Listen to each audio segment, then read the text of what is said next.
અહીંયા ખૂબ જ સરસ વાણી રેલાવી રહ્યા છે અપૂર્ણાભાઈ ભગતને નમ્ર વિનંતી કરું કે માઇકમાં થોડું ઉદ્બોધન કરે.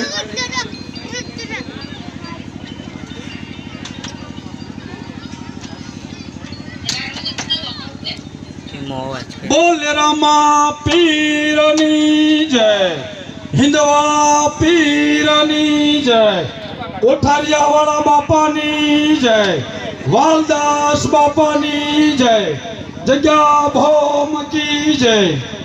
આજે આવું સરસ મજાનો ધાર્મિક પ્રસંગનું આયોજન પૂજ્ય રામદેવજી મહારાજના સાનિધ્યમાં અને આવા મહાપુરુષો રાત દિવસ ઈશ્વરનું સ્મરણ કરતા હોય એ આ સંસારી આત્માને દર્શન કરવાનો ખરેખર મોટો લાવો છે. કારણ કે કદાચ એક રામદેવજી મહારાજના તમે દર્શન કરી શકો, હવે એક હારે 52 રામદેવજી મહારાજના દર્શન કરવામાં 52 ગામ ફરવા પડે. તો ખરેખર તમે અને આપણે સૌએ ભાગ્યશાળી છીએ કે 52 જગ્યાઓના મહંતો અહીંયા ઉપસ્થિત છે. વિશેષ કે કોઈ કુકર્મી માણસ હોય અને તમારા ઘરે 5 મિનિટ બેઠો હોય તો મહાપુરુષ એ હોંસરીને પાણીથી ધોઈ નાખે છે. કારણ કે એના પગમાં પગ પડી ગયો હોય તો તમારી પણ વિચાર શ્રેણી બદલી જાય છે. તો એ જગ્યાએ કોઈ આવા મહાપુરુષો આવ્યા હોય અને એની ચરણ રજમાં આપણો અંગૂઠો પણ પડી જાય તો આપણી જીવનની દિશા બદલાઈ જાય છે. તો આવા મહાપુરુષોનું અહીંયા આગમન છે. તો આ પ્રસંગને બહુ અતિ શોભાયમાન સંતો રૂપી થયો છે. વિશેષ આ જગ્યા ભોમ ઉપર જે કોઠારિયા વાળા વજા બાપાએ 27 દિવસ 51 બ્રાહ્મણ દ્વારા યજ્ઞની આહુતિ આપી અને આ મૂર્તિને પ્રાણ ચેતના પૂરેલી છે. તો ખરેખર 52 કુંડીનો યજ્ઞ કરવાનો રવિ બાપુને કદાચ વિચાર આવ્યો હોય તો આ વજા બાપાએ આ મૂર્તિને ટેવ પાડેલી છે. બાકી આ વિચાર આવે નહીં કે 52 કુંડી યજ્ઞ, 52 સંતો, 52 રામા મંડળ.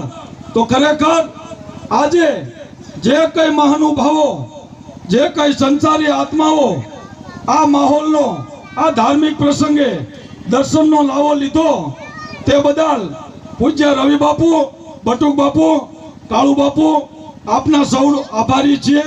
અને આ સમસ્ત સમાજના, સમસ્ત રામા મંડળને સતત જાગતી જ્યોત રાખવા વાળા અત્યાર સુધી કોઈ એવો વિચાર નથી કર્યો કે રામા મંડળનું સન્માન કરવું.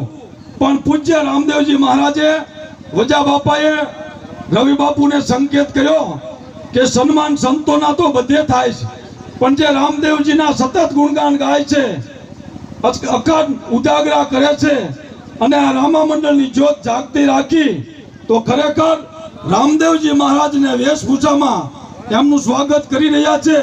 ત્યારે એક વખત આ સંતો, આ રામદેવજી મહારાજના રામા મંડળના પ્રમુખો અને આ રામદેવજી મહારાજ બેઠા છે એમને બહુ જોરદાર તાળીના ગડગડાટથી વધાવો અને દિલથી અમને નમન કરો. રામદેવજી મહારાજ સર્વેની મનોકામના પૂર્ણ કરશે. જય રામા પીર.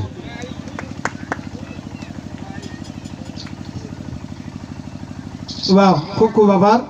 પુના ભગતે બહુ જ કાર્યક્રમની રૂપરેખા ટૂંકમાં આપી દીધી કે આવો સદવિચાર આવવો એ પણ એક બહુ મહત્વની વાત છે. પણ અત્રે રાણપુરથી નાનું રામા મંડળ પધાર્યું છે તો તેમનું સ્વાગત હવે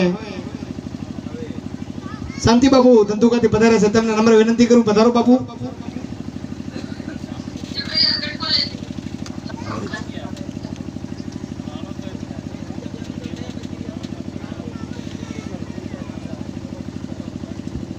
બોલીએ રામદેવજી મહારાજ કી જય. હા, મંડળ હારે જે પણ સભ્યો ઉપસ્થિત હોય તેમને પણ નમ્ર વિનંતી કે તમે સ્ટેજ ઉપર પધારો. એવું નથી કે રામા બાપાનું સ્વાગત કરવું છે, પણ દરેક સભ્યોનું અમારે અહીંયા ખૂબ જ ભાવપૂર્વક સ્વાગત કરું છું એવી રવિ બાપુની ઈચ્છા છે. કેમ કે આખા મંડળનો ખૂબ જ મહેનત હોય, ભાવ હોય એટલા માટે દરેકનું સ્વાગત અહીંયાથી થાય છે. હવે ત્યારબાદ મૂળ